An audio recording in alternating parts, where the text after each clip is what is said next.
બેટ દ્વારકાને જોડતા સિગ્નેચર બ્રિજનું આગામી તારીખ 25 ફેબ્રુઆરીએ પીએમ નરેન્દ્ર મોદીના હસ્તે લોકાર્પણ થનારું છે. આ 4 lane signature bridge 900 metre long central cable modular પર 978 કરોડના ખર્ચે નિર્માણ પામ્યો છે. બ્રિજની કુલ લંબાઈ 2320 મીટર, જેમાં ઓખા સાઇડ એપ્રોચ બ્રિજની લંબાઈ 370 મીટર, બેટ સાઇડ એપ્રોચ બ્રિજની લંબાઈ 650 મીટર છે.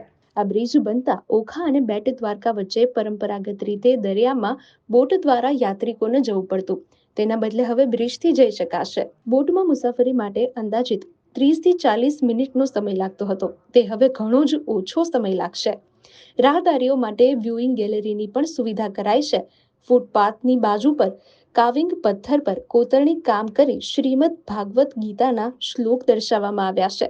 બ્રિજના મુખ્ય ગાળામાં બંને પાયલોન પર 4 મોરપંખ આકારવામાં આવ્યા છે. આ બ્રિજની બંને તરફ ફૂટપાથ પર 1 મેગાવોટ વીજળીનું ઉત્પાદન કરવા માટે સોલાર પેનલ લગાડવામાં આવી છે.